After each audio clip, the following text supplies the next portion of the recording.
All right, for the next assignment, which is camera tracking, this is the sheet for it. We can fill this one out later because it's not a whole lot of crazy stuff. We'll be doing what's called camera tracking. We're going to get a piece of footage, a piece of video that exists out in the world. There's a couple websites I use, and they provide free HD videos. And that's awesome because then we can use those to track a camera.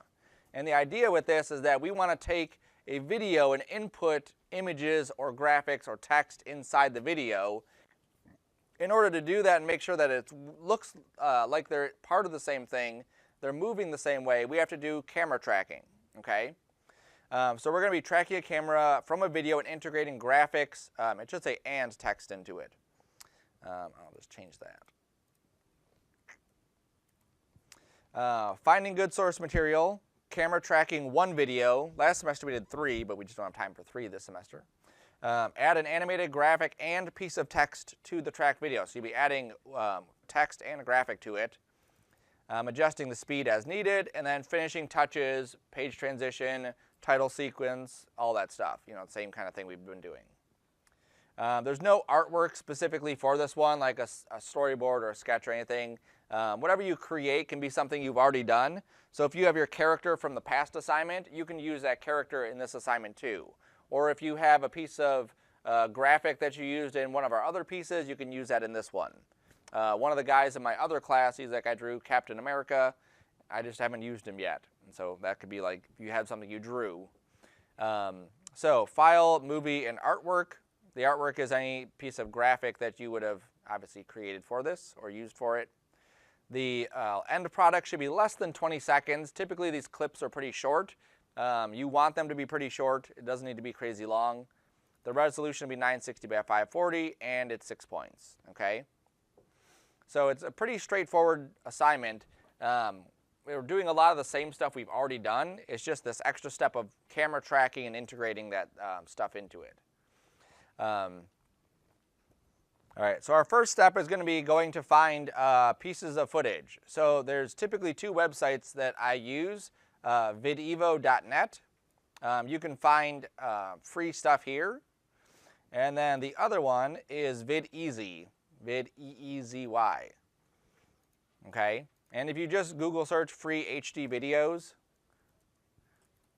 or free HD video footage, Pixabay is another one you could use, Pexel's another one. But here's Videvo, there's VidEasy, so it's pretty quick to find those 2 things. We'll kind of pay attention to what the size and resolution are. Some of these are going to be huge. This is 1920 by 1080. This is 25 frames per second. Here's another piece of footage. This is 24 frames a second, but the resolution is 3840 by 2160. So something to be aware of. We'll eventually have to bring everything together so that they're the same resolution. Okay, so I downloaded a couple pieces of footage and I made my project folder. I made a piece of artwork.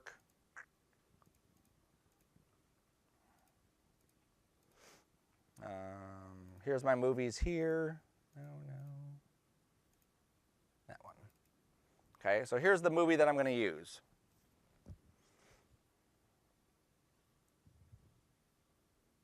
Okay.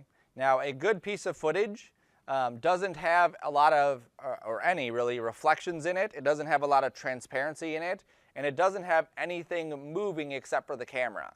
If I had a couple walking in front of the camera, this would not be a good piece of footage. If I had grass blowing or trees blowing, that wouldn't be a good piece of footage. If I had a big lens flare, that wouldn't be a good piece of footage. This is good because it's basically everything is static and the camera is the only thing that's moving around. If you get something that has a lot of other movement, After Effects is not the best solution for that. Okay? So as this is our first time camera tracking, we want to find the easiest piece of footage. Now the only thing that might cause me concern is you can see right here, there's a little bit of a change in brightness. Okay, where it's kind of dim and then it brightens up right there. That might cause issues, okay? But we'll see what happens. So I'm going to take this piece of footage, I'm going to drag it onto my new comp, and this is the footage. So I'm going to track it. After Effects makes it kind of maybe too easy where there's not enough options. I'm going to go to Animation, and I'm just going to say Track Camera. That's literally all you have to do to get this process started. Okay? Let After Effects do its job. It's going to go through and it's going to track the piece of footage. Now, what it's doing at this point is it's looking for what are called regions of interest. So if I zoom in here and I go to, let's say, this part. This piece of black, whatever that is, a hole in the rock, is a region that it might say, hey, I want to see where this is going to go. So what it does, it puts a tracker there and it follows that black dot to see where it goes from frame to frame to frame. And now it doesn't do it just for that, it does it everywhere. Like everywhere on this piece of footage, it's going to say, okay, here's another one, here's another one, here's another one, here's another one. This area, maybe I'll do that too. Maybe I'll do this little corner right there because that's kind of like a specific area, this little block, all of this. It's going to put all these trackers all over this thing and figure out how they're moving every single frame. That's what it's doing right here. And you can see right at the top it says it's doing frame 180, 184, blah, blah, blah. Once it's done with all of those things, it goes through every frame, tracks what it can, then it takes all of that information of how all these points are moving and it solves it. So what it should be creating is an actual After Effects camera that we can then start adding stuff to. And this is, again, it's a pretty easy thing to do when it works. When it doesn't work, After Effects doesn't allow a whole lot of different options for us to tweak.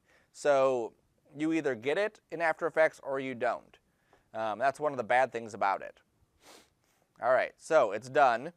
This is typically what you want to happen when you're done, is you have all these colorful dots. All of those are things that it says, hey, this is areas that I think that we have solved. This looks like it's going to work. If I move my mouse over any of these, you can see how I can create this little bullseye. Notice how these are facing, the bullseye is facing me. If I go to the ground here, it looks like it's doing the same thing. But typically the ground should be facing a different direction. Okay? If I click off this camera tracker, those dots go away. If I click off my footage, those dots go away. I have to click back on the camera tracker and then I see that again. If I don't get a good track with this, here's a couple things I can do. If I go to this Advanced tab, I can say, do a detailed analysis. And then I could also say, change this. If I see that it's doing something different, I may want to change that. So this looks like it's just a camera moving around. It's a tripod pan. So the camera's like locked into a place and it's just kind of like moving. There's no zooming that would happen, which isn't even one of the options. Another thing you can do is change these settings. Sometimes having a bigger track point size and a bigger target size is helpful. Sometimes having a smaller track point size and a smaller target size is helpful. Okay? So we'll just see how well this works. Typically the best thing to do, run the camera tracker. If you get the points, yay, move forward. If you didn't get the points, it says error. Then you go in here and you start playing with this, or that high detailed analysis. So I'm going to right click. Let me just scoot this back here. This is where I want to put one of my graphics, is right here on the ground. So I'm going to right click about here. That's where I want to put my graphic. And I get a couple options. One says create text in camera, one says create solid in camera, and the other is create null in camera. Typically you want to create a null and a camera. The null is just, again, it's an empty object, and then we can drop stuff on there. So that's what I'm going to do. Now the idea with this is that here is the null, right, let me click off, right there. If I hit play, that null should seem like it's actually locked to that piece of ground. So I'm going to rewind this. There it is. I'm going to hit play. Oh, I can't see the null when I hit play, that's right. I'm going to click and drag, and it looks like that null is staying locked pretty close to that area. Okay, so now I know that's successful. It worked. That thing is on the ground. So now what I can do is bring in my animation. So I'm going to go to my artwork folder. I have this vine growing. piece of artwork. And let's see, this happens about here. So I'm going to bring my artwork down to this point. I'm going to make my artwork 3D because that's what the null is. The null is a 3D layer. I'm going to go to the position of each of these, and I'm just going to copy the null's position and paste it on the vine growing position. Now that might mean that my vine growing artwork is now super small, okay, or super big. Then I can just scale it down. There it is. And then I'm just going to rotate it and kind of get it in position. So I'm going to go to rotate, and I'll rotate this in the X direction like so. I'll rotate it in the Z direction like this. And I'm going to kind of get it lined up to where the ground is. So this is basically a vine growing. I want this to look like the vine is growing along the ground. So that plane is kind of matching the perspective of the ground. Maybe not perfect, but we'll see. So now when I hit, let me just hit the beginning of my work area here, and then hit play. And then what hopefully we have is that vine looks like it's locked to the ground, it's on the ground, and it moves in the correct direction.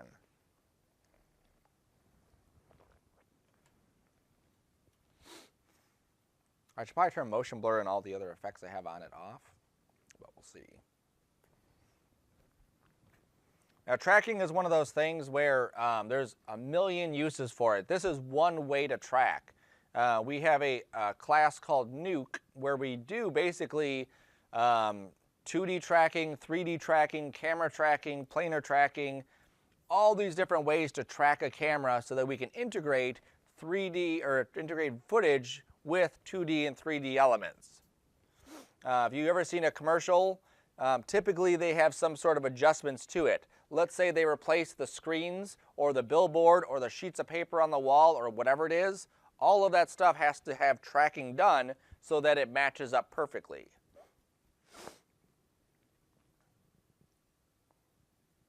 So that looks like it's pretty good. I'm looking at the line in the crack in the floor and the crack on the vine. It looks like they're still in the same spot. So now we'll hit play. All right, that looks like it's pretty good. Okay, if it wasn't good, what would happen is my footage is moving one way and my artwork is moving a different way. You would see like a difference between the two things where it looks like it's kind of like floating on top of it. But that looks like it's lined up pretty good. All right, I can kind of skip through a little bit forward. Maybe I'll just go into my vine growing, or this one, turn motion blur off. That should speed it up a little bit. Or not, it won't speed it up at all apparently. Something else on, what do I have on this?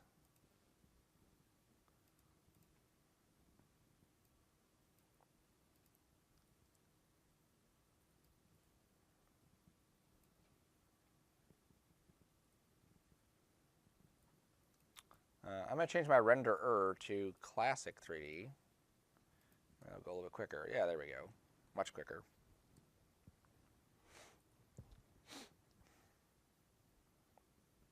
All right, so there's my graphic. It matches up perfectly. It's lined up.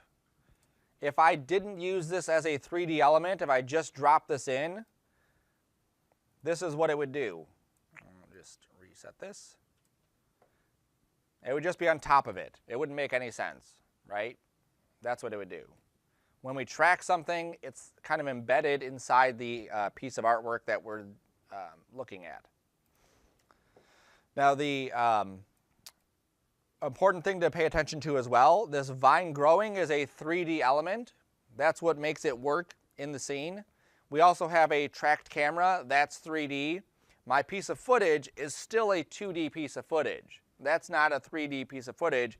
It's just simply matching up the camera movement from the original one. Let me go back into here. Not here. Yeah, here. I'm going to turn my motion blur back on. I want to turn this off, this. There we go. That's back. You could also do stuff like I'm going to take my mode and let's say set this to, let's say, add. No, maybe not add. Maybe screen. I guess I'll do overlay. Let's knock it down a little bit. There we go.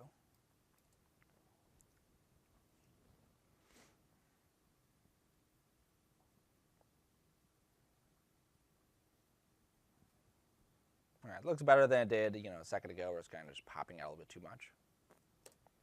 All right. And then if I want to track something else, I go back to my original, back to my effects, click on the camera, find somewhere else that I want to track, and then I just right-click, and then create another null. So this one I'm going to rename my first one Vine, Vine null. And then my other one, I'm going to put a piece of text, so text null. And I'm just going to type a piece of text.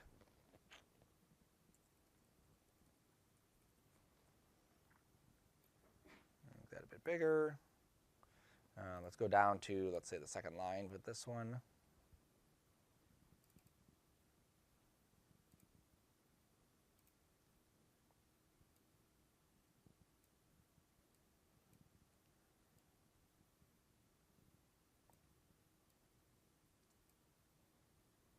Do I have this centered?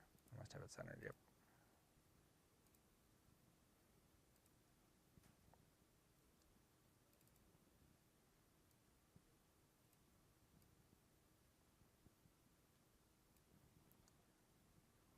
And push you down a little bit more.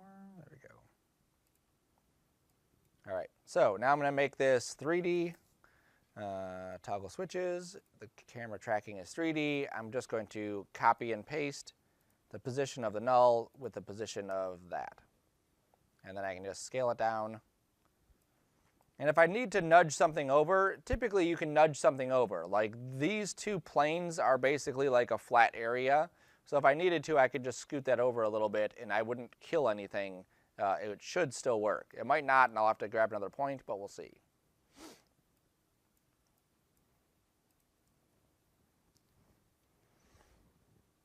All right, that looks like it's locked into that back wall. That's what we were after. Now, all of our animation tools still work. So if I wanted to animate that piece of text coming onto the screen, I can still animate that piece of text coming onto the screen. All of our stuff that we did before, we don't need to forget it, or we shouldn't forget it. I'm just going to go with, let's say, scale here. And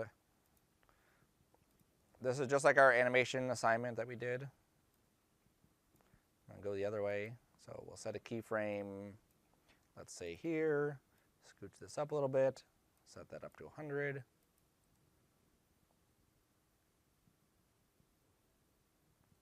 And let's also give this a different color. I don't really like that color on there.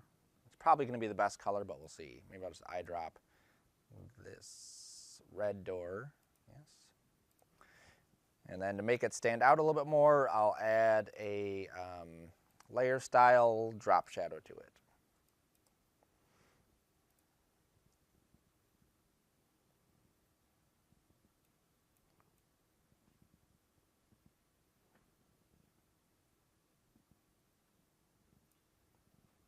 Nope, I think I do need a lighter color. Let's see. There we go, it's not bad. Maybe this sun color there. There we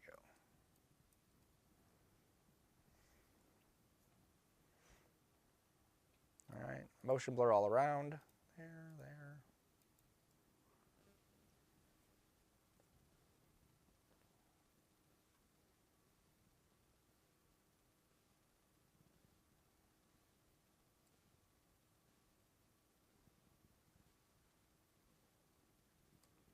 Cool. Now I did bring in some other videos too, just I thought were, kind of fun maybe additions to this. This is a, they call it spill lighting, where there's just like a bunch of particles kind of floating around. There's some kind of light bursts every once in a while. I think I want the burst in there. I think I like it maybe just like that.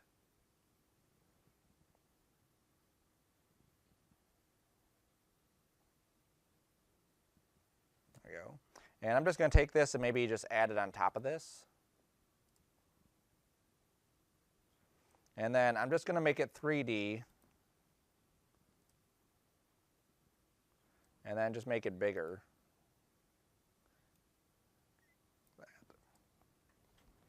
And then what should happen now is our camera moves down. We should get like a transition where it actually moves down and we see other parts of that.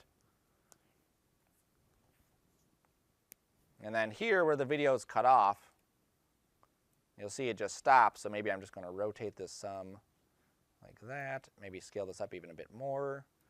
I'll take the opacity to like, I don't know, 50%, so it's not so bright.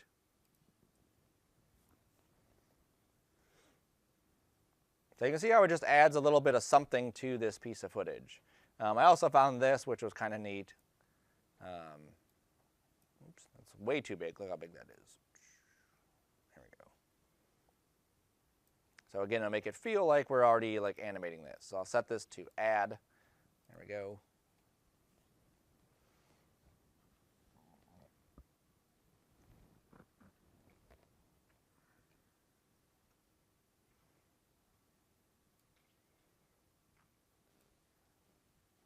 And then maybe I want to adjust also maybe the lighting and the coloration of my video. So I can go in here to curves. Now all of these things I'm doing to adjust the coloration in the video, I do that after the fact. You don't want to screw with the video until you have a good track on it. All right, so that seems to look pretty good. Maybe on the very top of all of this, I'll add an adjustment layer. And these are all the finishing things that you may want to add to your stuff. Think of all of these assignments that we're doing as things that typically you'd want to throw into your portfolio. If you haven't taken portfolio class yet, you need pieces for your portfolio. Doing the bare minimum on any assignment is not a portfolio piece. Throwing just like people will do this, where they just say, you know, just grab all my text and say text. There we go. So it definitely has text in there. For the assignment, it works. You wrote a piece of text in there, but for your portfolio or your demo reel, that looks horrible to just put text or to just put placeholder. It's stupid. It makes no sense at all. You want your stuff to feel like it's an actual finished piece, like it's an actual piece of work that you did for a client, even though it's not for a outside world client.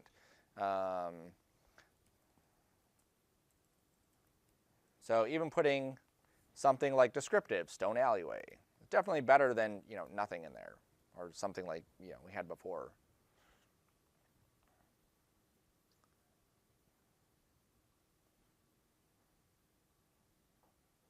Okay. So there, so this tracking is pretty much done. My last step that I have to do is just bring it all together into one composition and then size it down, okay? I don't size anything down before I do my tracking. The reason for that is if I did, I lose resolution, I lose pixels. The more information we have, the better the tracking is going to be. It's kind of like if you had 60 pixels and you're trying to track that, or 6,000, there's a lot more information than 6,000 pixels. So I'm going to go into my comp. I'm going to go to, apparently not going to go into my comp because it's under movies, that's why. Just bring you into compositions, that makes more sense. Drag you onto the new comp button, and then I will change the comp size to 960 by 540. Don't change the frame rate, leave that as is. I'm also going to change it by start time code so it's not at 16. That's kind of weird. And then I'll just scale this down to whatever it is that fits. Should be 50%. There we go. Maybe I'll even throw like a vignette on here.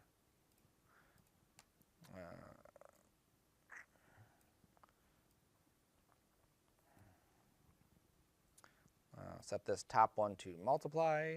Set this to invert. Go to my mask and make the feathering a lot more. Go to expansion and expand that out. Some people hate vignettes, but I love them. There we go. Now this is going to feel more like a finished piece than, like I said before, just throwing some random pieces of text in there.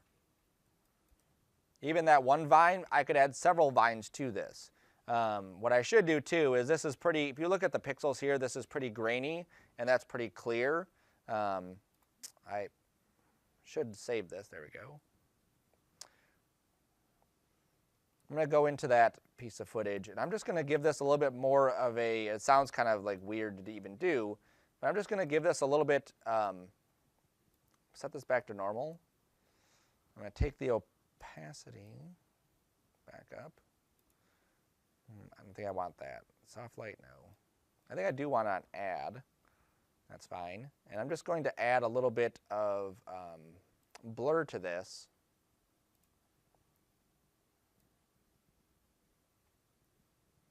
And all that's going to do is just help kind of sell the idea that it's actually in the piece of footage. If it's too crisp, it looks like a separate graphic on top.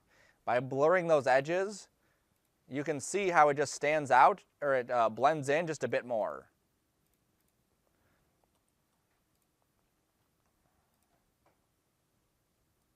Even with it like that, that's fine. And this is, just so you can see, this is what that animation looks like. And anything inside here is exactly what we've done before. The vine growing is the write-on effect. The same way we revealed a piece of text, I revealed this vine. All those leaves are separate layers. They scale up and rotate into position. I had one more thing, I thought. Movies. Oh yeah, I had this ink flow. Do I have a need for that? I don't know, maybe. Let me see. And once your camera stuff is set up, it's like, I enjoy, it might sound weird, I enjoy like camera tracking and adding stuff to scenes. Let's put this ink flow right here. So we'll do that here. Ink flow, no. Position. We'll drop the ink flow into the scene. Go to its position, copy this, make it 3D, paste it. And then obviously it's white, so I need to multiply this. If you don't know which one of these to do, just go through the list. Typically, these ones are going to get rid of the light areas. These ones are going to get rid of the dark areas. And then the other ones are kind of mixes. So there's the ink one. I need to scale this down, I'm sure. Yeah, it's huge. There it is.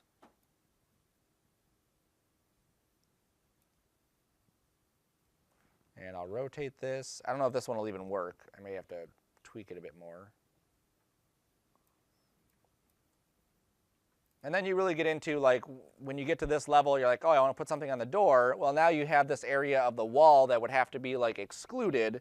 So I would have to draw a mask on one piece and then this other piece there. I'm not going to get into it for this one, but that's what would have to happen.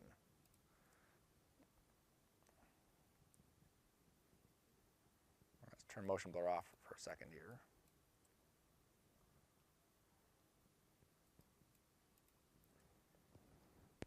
All right, we're ignoring that first frame.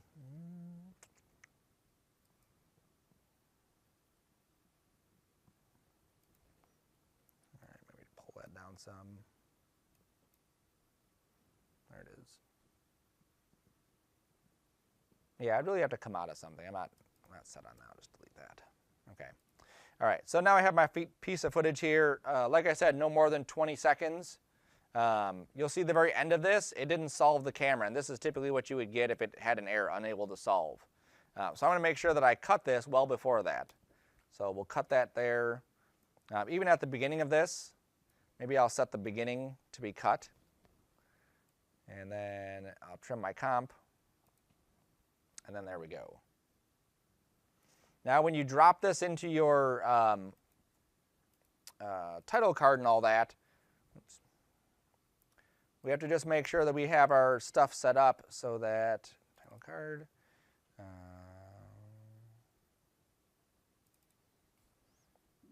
so that we hold that first frame a little bit longer.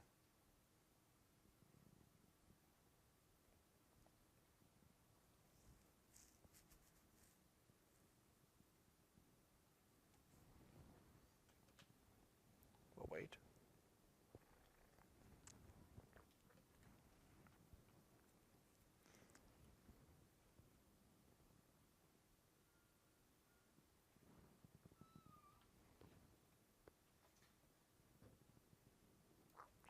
All right, back to composition. Oh, there it is. There. Yeah, that's my title card.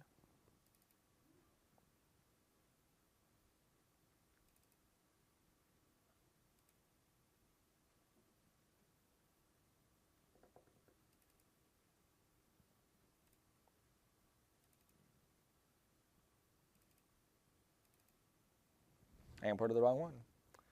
That one said title card, but it was obviously not title card. There we go. All right, so there's my title card. You'll do your updates, blah, blah, blah, all that stuff. I'll take my 2 compositions, drop them onto a new comp, single comp, don't worry about sequencing layers. And then I'm just going to change my comp size. So I have it set to frames, that's why it looks weird. So this, I just want to point out the thing here. So I'm just going to go right there, line this up to the start of this, transitions, so that my other piece of footage is right behind it. Now what I don't want to do is have this animation start right away. As this comes down, you'll see the second it's down, my S is kind of popping into frame. So I may want to go into my other comp and delay the start of that animation a little bit, okay? So if I go back to here, go back to where I've animated my stone alleyway, and I just grab the keyframes and just push them forward a little bit more, maybe make them happen a little bit quicker. Now this comes down. Let me set this to quarter so we can see this a bit faster. Now this comes down. There's a bit of a delay before my lettering pops up on the screen. Okay? Now what you also don't want to do is have it happen too quick. We don't want the words to come up and then everything just to disappear. Now we may notice this as well. We may notice a little bit of stuttering happening. You can see it right there especially. If our frame rates don't match, we will get this weird stuttering thing that happens. So watch it here, you'll see.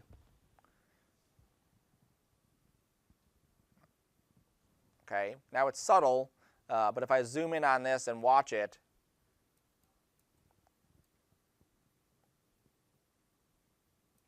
you can see how that's definitely not lined up with it. And then even this vine, there's like a little bit of a delay between them, okay? So I'm going to match the frames per second of my piece of footage here. So this is 2997. That seems small, like not a big deal. I'm just going to make sure it matches there.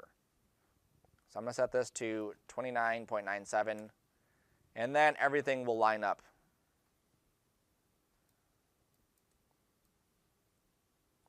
There we go. Okay. Now, if your piece of text here that comes in, if there is no more room for it to like start off, like you don't have that buffer, what you can do is you can basically add a hold frame right at the beginning of this. So if I go to animation, if I go to layer, time, and say enable timer mapping, this allows me to stretch this out here, and this is basically nothing. This is just my first frame. So if I go to there and add this, you'll see it's basically a solid frame. Once it hits this keyframe, then it starts animating, and then everything's cool. I wouldn't want to have that much room, but you get the idea.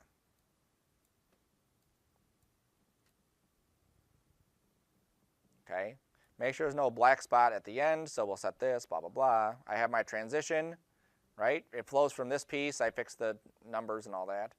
It transitions away. There's my piece of text. And then maybe I'll add a transition at the end of this so it doesn't just pop off. Cool. So that's it. That's the camera tracking assignment. It's pretty straightforward. The only new thing that we're doing here is just doing that camera tracking and then right-clicking and then basically copying and pasting at values. Questions?